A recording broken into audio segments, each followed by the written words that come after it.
Hello everyone and welcome to another Sunbros Wild Rift Academy guide video. Today we're going to be covering the defense items in the game. We've already talked about physical damage items, magic damage items. We're going to be doing the defense items today. Then we're going to be covering the boots and all of their buffs and all their enchantments.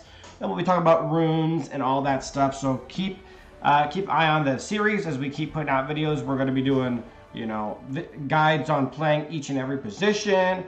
What you do during laning phase in that position, what you do in team fights, etc. We're going to be going all out on these guide videos. I know the guide videos are one of the absolutely most popular thing that we do, so we're going to keep cranking them out for you guys as often as we can. But without further ado, let's go ahead and get started on the defense items. First item is Guardian Angel. 40 attack damage, 40 armor. This is a pretty common item in most builds for any kind of damage dealers. The main portion of this item is the special Resurrect. Upon taking lethal damage, restore 50% base health and 30% mana after 4 seconds of stasis. So basically, it's your classic revive item. Then we're on to Sunfire Aegis. This is another classic item for MOBAs. You got max health, you got ability haste, which is for cooldown reduction. And you got the special Immolate. Deals 16 to 25 magic damage plus 0.8% bonus health per second. So for those of you who are kind of maybe confused about that, that's 0.8% of your total health, your max HP per second to nearby enemies. So obviously the more HP that you have, the more damage Sunfire Aegis is going to do for you. One of the reasons why it was wildly popular on Dr. Mundo and why they had to nerf it, because Mundo builds an insane amount of health and it was a little overpowered. Damaging enemy champions or epic monsters with Immolate increases this damage by 8% for 5 seconds, stacking up to 6 times. So obviously that damage gets pretty nutty on high health heroes like, again, Dr. Mundo. Then we have Flame Touch. At max Immolate stacks, attacks burn enemies around you for Immolate's damage over 3 seconds. Immolate deals 150% damage to minions and monsters. Alright, next we're moving on to Spirit Visage. Spirit Visage is probably one of the best items in the whole game.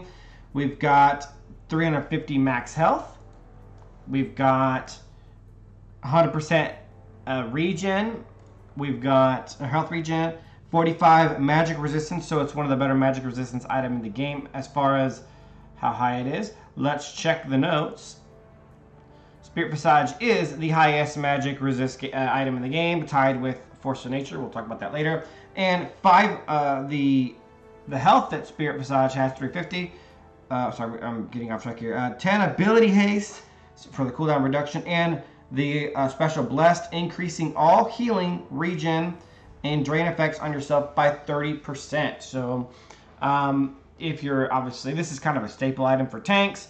You get a little bit of everything. You get a little bit of cooldown reduction, magic resist, health regen, and max health. Really solid item all around. Especially if you have a healer, it makes it even more potent, but I'd say it's probably one of the best magic resist items in the game, if not the best. So then we'll go to, you know what, I think it's the best. Let's just call it that. Randuin's Omen, 400 max health, 55 armor. That makes it the third highest armor item in the game. And the 400 max health is pretty high, not highest or anything, but pretty good. And then it has a couple of really good passives. If you're playing against a team that has multiple characters who rely on attack speed and crit, for example, a lot of marksmen rely on attack speed and crit, like Jinx and a bunch of other ones. Ashe is another one. There's lots of fighters and assassins that rely on attack speed and crit, like Master Yi and others. This is a perfect item. Randuin's Omen gives you 400 max health, 55 armor, and then the first special's Armored reduces damage from critical strikes by 15%. So if you have crit heavy teams, which happens pretty often in this game, then this item will reduce that crit damage by 15%, almost really nullifying the crit in and of itself, which is pretty awesome. And then the second special is Cold Steel, reduces attack speed of enemies by 15% for 1.5 seconds when you're struck by an attack. So honestly, two phenomenal specials, and the base stats aren't bad either. I think Randuin's Omen is one of the most underrated items in the game, and at 200 or 2,800 gold, it's pretty cheap. Spirit Visage is also pretty cheap. Some pretty cheap items here, really high quality, and I think Again, underrated, very, very underrated item. I think people should take it more often. It makes you very tanky. All right, next is Thornmail. Thornmail is the highest armor item in the game at 75 armor. It also comes with 200 max health. And the special Thorns. Being hit by an attack reflects 25 magic damage plus 10% of your bonus armor and inflicts them with grievous wounds. Now, we talked about the grievous wounds items. There's one in each section. In physical, it is the Mortal Reminder. In magic, it is Morlanomicon, and on defense, obviously, it's Thornmail. What Grievous Wounds does is reduce healing by 50%. So it applies Grievous Wounds for 3 seconds, but it also will reapply if they continue to attack you.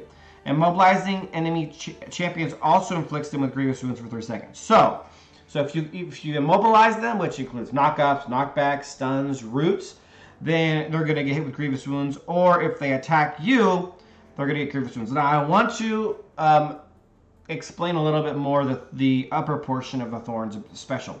25 magic damage, not very much. 10% of your bonus armor. So bonus armor is armor that you have built into your kit via items. It doesn't include your base armor or your armor per level growth that adds into your base.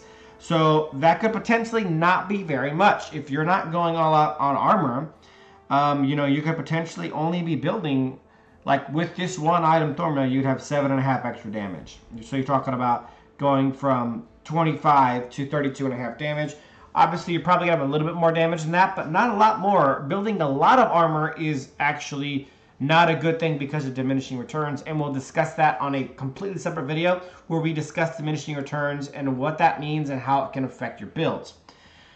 But this is the Grievous Wounds item. If you have someone who has a lot of lifesteal or who's getting a lot of healing, Grievous Wounds is going to reduce that healing. Is going to be a difference maker. So this is, again, a kind of a specialization item as the other ones. Next, we have Frozen Mallet. 550 max health makes this the second highest health item in the game. 25 attack damage, so there is actually some attack. So this is an item that a lot of fighters take, more so than tanks. But it has an awesome special. Icy. Attack slow enemies by 40% for 1.5 seconds. Slow amount half for ranged targets. So obviously, if you're a ranged target, not probably super worthwhile taking this item, but still really good. If you're a guy building health, it's not a bad item at all. Obviously, second highest health item in the game. If you're trying to get the Sunfire Aegis to be more deadly because it's based on your max health, this item is definitely going to help with that. But solid, maybe a little underrated item in the game. Next, we're talking about Warmog's Armor. Warmog's Armor is your classic MOBA Big Daddy health item. You're going to get 700 max health, number 1 in the game. 200% health regen, number 1 in the game, and freaking phenomenal, by the way. Like, if you have Warmog's Armor on, you're going to be regenerating your health constantly. Health will not be a reason that you have to back. You're either going to back because you need to buy or because you're going to die, but not because you're going to need health back. You just get out of combat, the health regen is going to be nuts. You also get 10 ability haste, and then you're getting the special Warmog's Heart. If you have at least 2,500 maximum health, restore 5% of your health per second if you haven't taken damage within the last 6 seconds. So you include the 200% health regen with that, and literally you go out of combat. Let's say you go in, you kind of fight with this guy, neither of you die, but you both get low and you separate. Bro, you're going to be back at full health in no time. So Warmog's Armor is an awesome item. Obviously, this is a great item to pair with with Sunfire Aegis because it's going to give you that extra bit of, not just extra, it's going to be a lot of extra health to give you so you do more damage with Sunfire Aegis. So if you're looking for health items, this is one of the best in the game. And I mean, it is the best health item in the game. And health, as opposed to magic resistance and armor, does not have diminishing returns. Again, we'll discuss that in the diminishing returns video that we're going to do. Next, Sterok's Gauge. 400 max health. Pretty good amount, not top tier of anything. Heavy-handed, 50% base attack damage. So you're going to gain 50% base attack damage. Only applies to melee champions. Now, what does that mean? Okay, so obviously items come with attack damage. That is not included. It's going to be your base attack damage. Which is a pretty solid chunk, to be honest with you. It can be a pretty good amount. I won't go into too many details because there's a lot of heroes are different, but you could get a decent amount of attack damage doing that. Nothing crazy. You're not going to get top attack damage item in the game or like that, but definitely a useful. So if you have a fighter who does both, like Vi or Shyvana or somebody like that, who both does damage and wants a little tankiness, this is actually a really good item for them. And then you have the second one, Lifeline. Damage that puts you under 35% health, grants a shield equal to 75% of your bonus health. That does not include your base health, and that decays over 3 seconds. And if you trigger Lifeline, according to Sterak's Fury special, increase size and grants 30% tenacity. We'll discuss tenacity in a different video, but you get that for 8 seconds. Next, we have Iceborne Gauntlets. This is actually a pretty well-rounded, solid item, and it's one. If you're playing a hero that doesn't normally build tanky, but you're being oppressed by an assassin, for example, or you're being oppressed by a fighter who's got a lot of movement speed, is able to get on you, and is doing a lot of damage, this is kind of a classic item for that. It's also a really good item for fighters and assassins to have because it makes it harder for people to get away. But Iceborne Gauntlets gives you 50 armor, 450 max mana, 25 ability haste. So if you're looking for an item with ability haste, this is the best one in the defense section for cooldown reduction, besides the level up item, the tier of the goddess item, which we're going to be discussing later. And check out the special ability, Spellblade. Using an ability causes the next attack used within 10 seconds to deal bonus physical damage equal to 100% of your base attack damage. So again, base. So nothing you build extra is going to count. So this is going to give you some tankiness. It's going to give you some cooldown reduction.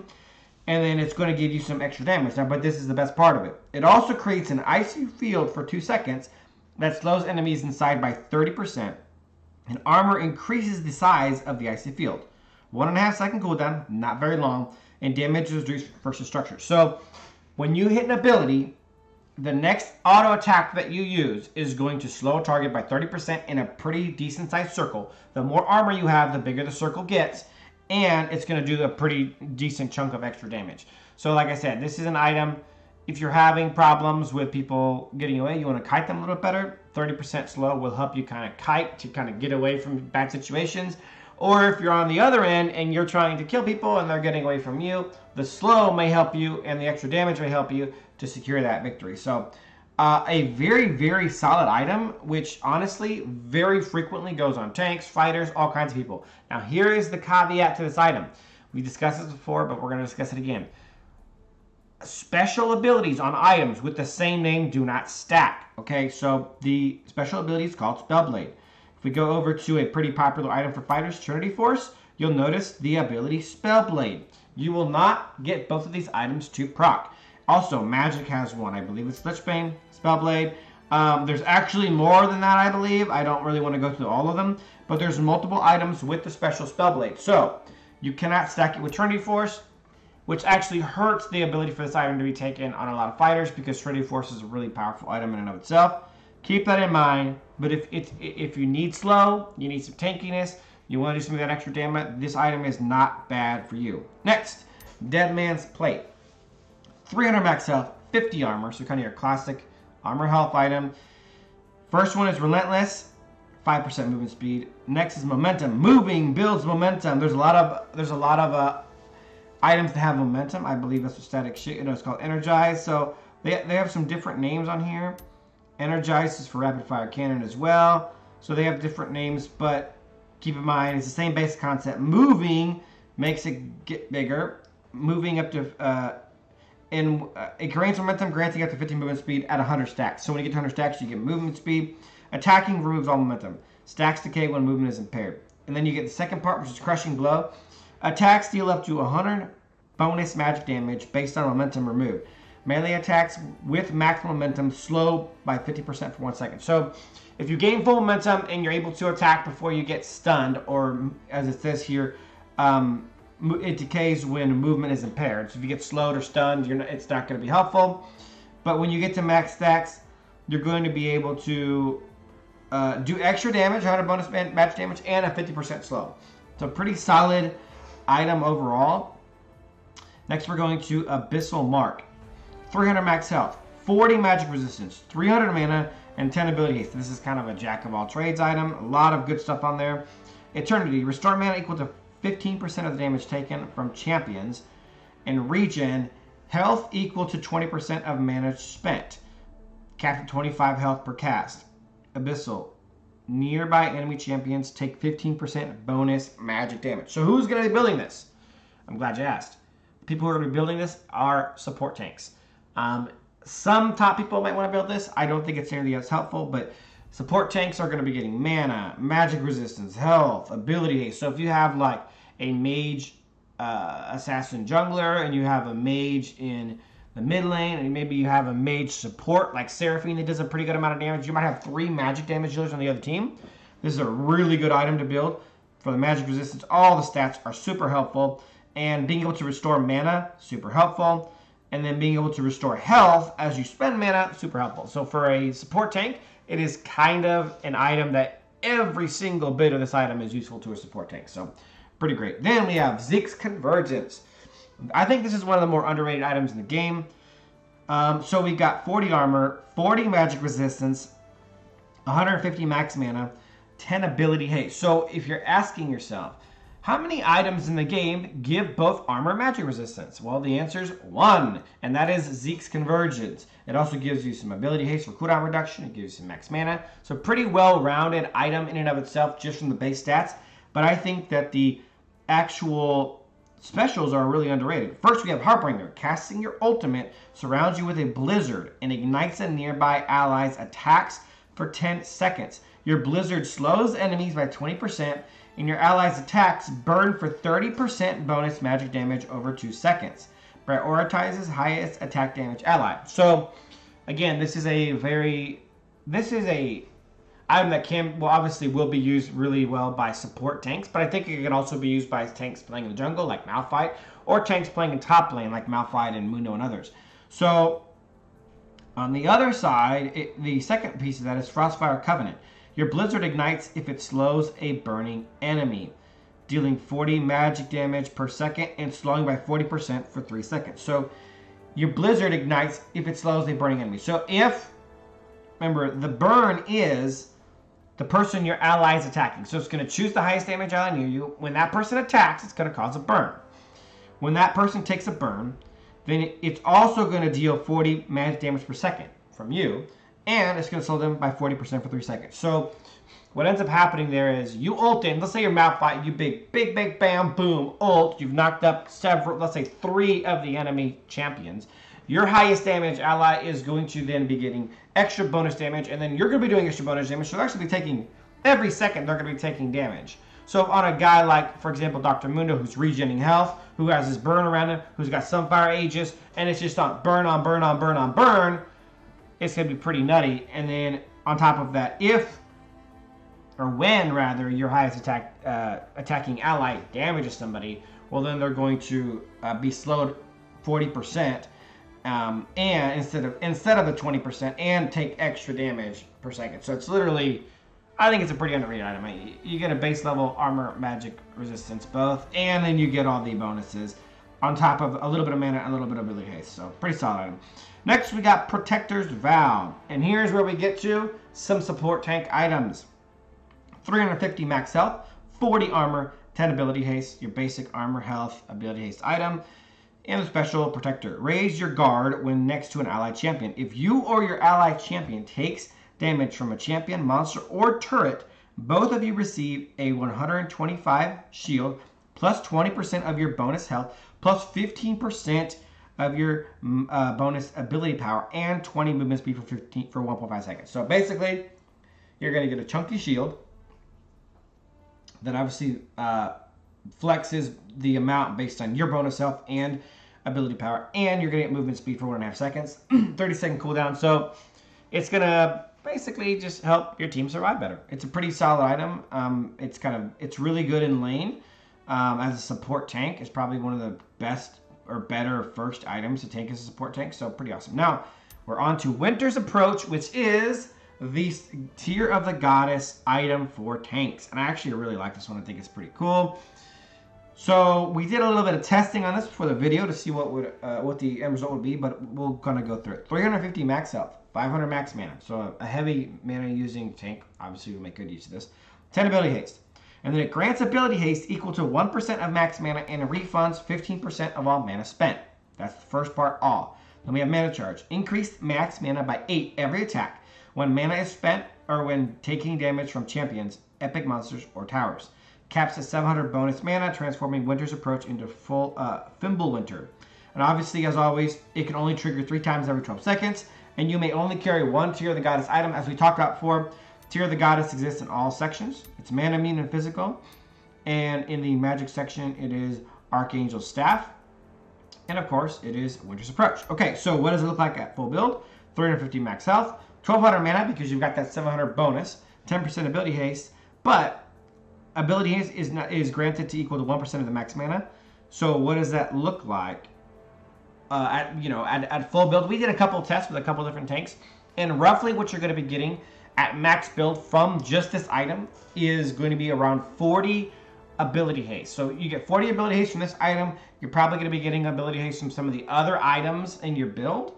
So if you are playing a hero, for example, like Mundo, who's very reliant on his ultimate because Mundo becomes virtually unkillable when his ult is going on, or you're playing somebody like Malphite, whose ult is game-changing, game-wrecking, dominant, getting that ult up more often, obviously, will be very useful to you and your team. And then the last part is, immobilizing an enemy champion consumes mana and grants a shield for 3 seconds, absorbing 150 damage, plus 5% of your current mana for every nearby champion. And then only triggers when above 20% max mana. So, here's the deal, right? As we just talked about. We've kind of been using the same examples, but they're simple examples. Dr. Mundo goes into the thick of things. Let's say he's got 4 enemy champions nearby him. Obviously, Dr. Mundo doesn't use mana, so that's a terrible example. Maybe he does. I don't know. But Malphite's a better example. Let's say Malphite ults in. Boom. He immobilizes champions when he ults in, because also Mundo doesn't have he can't immobilize champions. So don't take this item on Mundo. That's a terrible idea. I mean, the rest of it works, but that part doesn't. Anyways, so Malphite goes in, boom, ults 3 people, but there's 4 people in range, or let's say he gets 4 people. He's going to be getting 150 shield plus 5% of your current mana for every nearby enemy champion. So let's say, you have a solid chunk of mana. Maybe, let's just say, be conservative, say 1,500 mana. And then you're going to get 20% of that, as extra shield. So you're talking about 300 extra. So you'll be getting a shield of about 450 damage that you can absorb. So pretty solid item. I think on guys like maybe Braum, who has a solid ultimate, guys like Malphite, I think it's a pretty legit. Maybe even using it on Alistar, who already is pretty tanky with his ultimate, but this would make it even worse. I definitely think it has a place. I think it's a decent item, and I think it should probably play more, especially considering how much ability haste it gives. It's freaking awesome. All right, next we have Frozen Heart. Frozen Heart is 70 armor, making it the 2nd highest armor item in the game to Thornmail.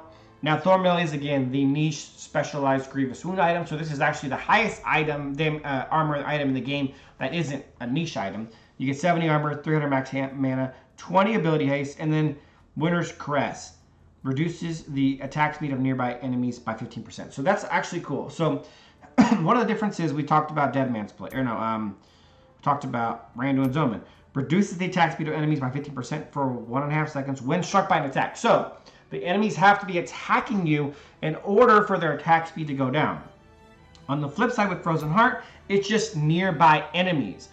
What does that mean? Well, if you're playing a tank that gets into the thick of things, like most tanks do, then you're going to be reducing the attack speed of pretty much everyone around you, which obviously reduces their damage. And I think overall it's a very underrated and very useful tank item. I like Frozen Heart a lot. I wouldn't build too much armor, so you kind of have to prioritize what armor you want to build because of the issues with building too much armor or magic resistance and the diminishing returns on that. But solid item, I think it can be really useful, especially when there's 3 or 4 people on the enemy team that rely on attack speed for a chunk of their damage. Last but not least, we have Force of Nature. Force of Nature has 45 magic resistance, ties it for highest in the game with Spirit Visage, 350 health. It has Storm, which is 5% movement speed, and Absorb. Taking ability damage grants 6 move speed and 6 magic resistance for 5 seconds, stacking up to 5 times for a max of 30 movement speed and 30 magic resistance. Each unique ability gives 1 stack. So, if you have a team with 3 or more magic damage dealers, this item could end up having easily, very quickly, as a tank, 75 magic resistance. So, it can be very, very high magic resistance item. This is in my opinion, this is a niche item that should only be taken if the other team has built heavy on the magic or on the magic damage side. They've got 2, 3, 4, etc. So more of a niche item, but still something that you need to know about just in case that situation comes up. All right, guys, that is it for the defense items. If you haven't checked it out yet, make sure you check out the physical damage items, the magic damage items. Prepare yourselves for the boots, the runes, and more. Keep following along with the Sunbros Wild Rift Academy guide videos, and we will provide you with any information that you need. And if you guys have any guide videos that you would like to see made in the future, please leave a comment below. Let us know what you want, and we'll see what we can do to get it made. Guys, thanks for watching, and as always, until next time.